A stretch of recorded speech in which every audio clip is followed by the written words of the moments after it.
Muy bien, seguimos explorando conjuntamente quién es un maestro en el Perú. Y uno de los temas fundamentales con el que nos quedamos es la calidad. Según cuánta calidad entregue el maestro, también educación que le estamos dando a nuestros niños y adolescentes. Así que hay que saber exactamente cómo establecer un balance entre meritocracia, pero también reconocimiento.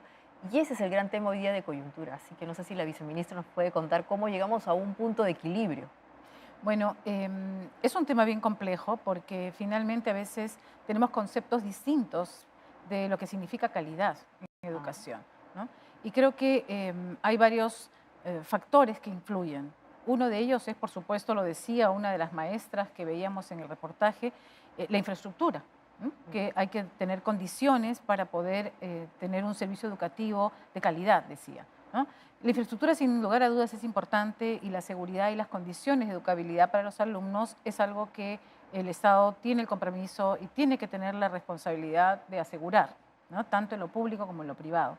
Pero por otro lado, también es importante el rol del maestro, justamente, porque los maestros requieren un proceso de formación en servicio permanente.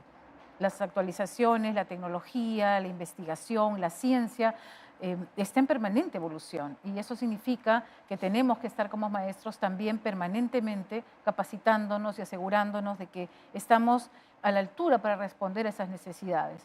Nuestros alumnos han venido de 2 años de pandemia, difíciles sin lugar a dudas, y eso requiere que también nosotros como maestros tengamos una apertura distinta a las necesidades que ellos tienen, a responder a sus características, ¿no? Que exigen, por tanto, que el maestro esté actualizado. ujú. ¿Y cómo nos actualizamos? Cuando estamos en procesos permanentes de formación y a su vez también el tema meritocrático, es decir, hay maestros que están mucho más, digamos, dispuestos a esta formación permanente y hay maestros que a lo mejor consideran que su metodología que les funcionó hace unos años atrás sigue teniendo validez y no Claro. necesariamente es así. Entonces, creo que los procesos de formación, de evaluación docente son fundamentales, como lo son en toda profesión realmente, Ujú. ¿no? Claro, y además, si hay un lugar en donde más cambios hay es justamente en el proceso formativo, ¿no? Hoy se habla de educación continua, desde que aparecemos y tenemos conciencia hasta edad avanzada. Entonces, en verdad, Lucho, la meritocracia tiene que ver también con la capacidad del maestro de poder autoformarse y eso implica evaluación, porque a él mismo le hace bien.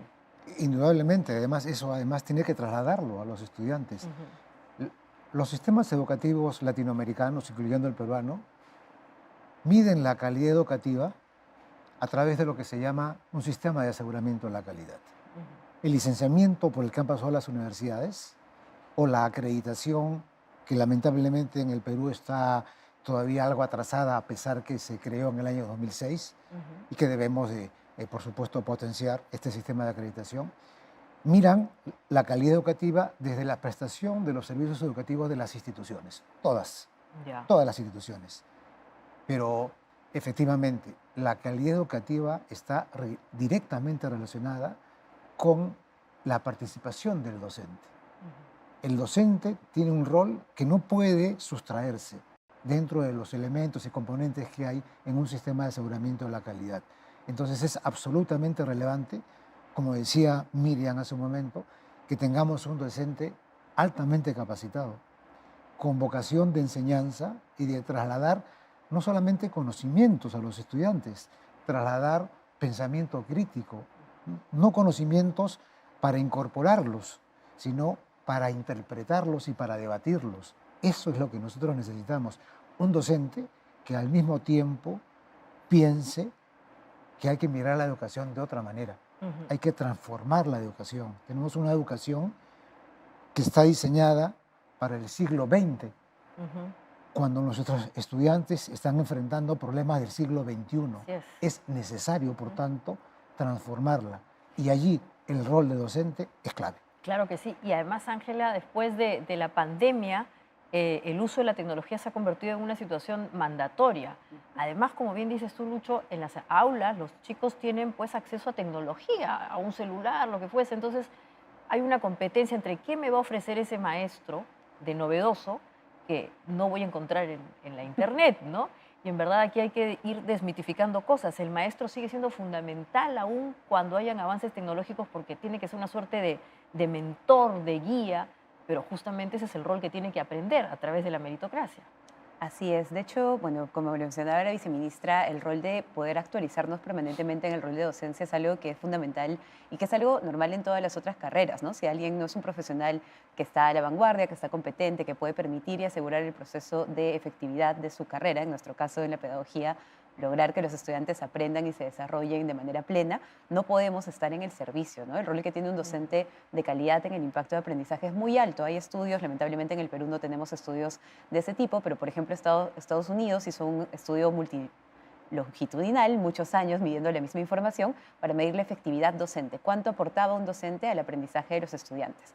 Y cuando tenían un docente de calidad, un docente que era muy formado, que tenía actualización, que estaba al día con la vanguardia de tecnología o que tenía cualquier característica que permita decir que ese docente era un docente adecuado y muy habilitador, la diferencia de aprendizaje era 1 año y medio versus estudiantes que no tenían un docente de ese tipo. Entonces, ese rol de figura docente es clave para aprendizaje, pero también para otros contextos.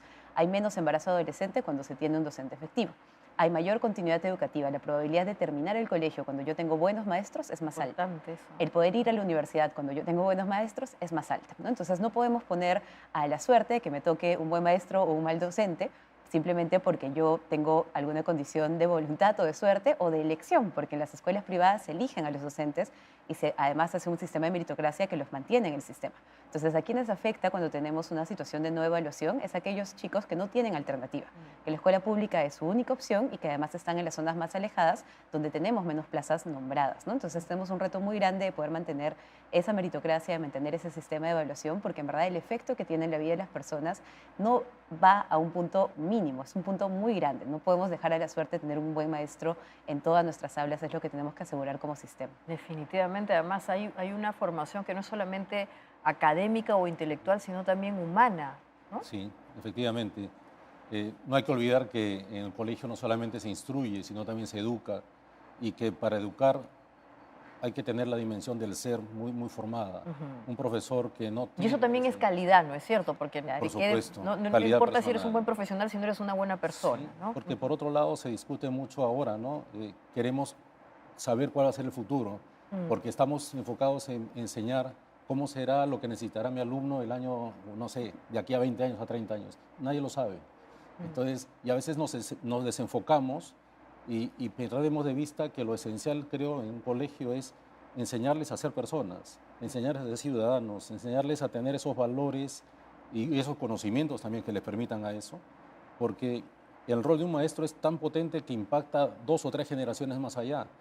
Lo que tú puedes hacer con un alumno, animándolo, abriéndole horizontes, planteándoles metas de mejora, llamándole la atención también, porque en un momento hay que corregir, eso no hay que olvidarlo también. El rol del maestro dentro de un colegio es esencial en lo que es, por ejemplo, el reconducir alguna conducta de la mano de la padre de familia, por supuesto. Pero lo que voy es que se pierde de vista eso, ¿no? Un buen maestro no se queda ahí, está formando al futuro padre de familia, al futuro abuelo de aquí a unos años, y su buena labor impacta, como digo, en 2 o 3 generaciones más allá. Entonces, a veces nos enfocamos en eso, ¿no? En enseñarles a hacer, qué debe aprender, qué software debe aprender. Yo creo que eso es lo menos relevante. Lo más relevante es transmitirle la cultura de la humanidad en esos momentos para que ese alumno realmente pueda apoyarse, como se dice, en hombros de gigantes. Porque si solamente nos dedicamos a pasar el tiempo, cosa que no creo que deba hacer eso, perdemos esa oportunidad tan grande de educar, ¿no? Claro, ahora tú has tocado un punto importante, viceministra, Lucho, Ángela, es al maestro se le da una suerte de marco, que es el plan educativo, y ahí hay obligaciones de mandar las notas, todo un proceso administrativo que a veces le quita mucho tiempo y le desgasta o hasta lo estresa. Y se desenfoca un poco de lo más importante, que es lo que ha comentado aquí Jorge, y es el rol de él como un promotor. ¿Cuánto de eso en verdad le está restando a la imagen del maestro como alguien de formativo y no solamente un gestor, ni siquiera un gestor, alguien que está preocupado en subir las notas, bajar las notas, cumplir con el plan, aunque no corren y después ya no saben qué hacer? Bueno, yo creo que es fundamental cualquier proceso de planificación, ¿no? Pero en ese proceso de planificación no hay que perder de vista que tenemos siempre un grupo diverso Los alumnos, cada uno es una persona en particular y tiene un contexto particular.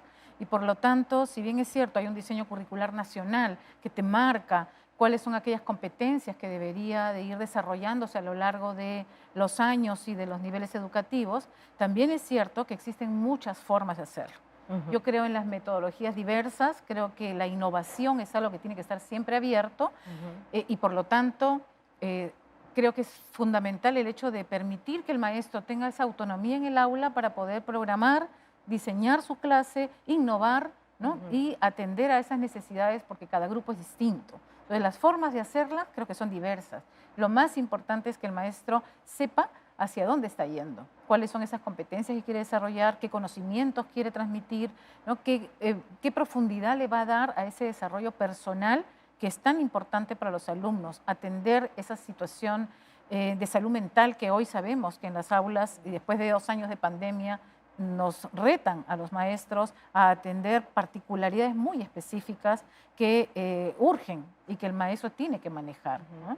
Hoy estamos pensando en un proceso de formación docente en servicio que justamente va a tratar eso, es decir, nos estamos centrando en el hecho de cuán importante es que el maestro sepa cómo aprende el cerebro, conocer, ¿no?, sobre neurociencia, conocer sobre qué prioridad tienes que darle según las características de tu grupo, ¿no? Estupendo. Parece muy sofisticado, así que vamos a conocer cuáles son las nuevas competencias que tiene que promover un maestro después del corte. Esto es Pensando en el Perú.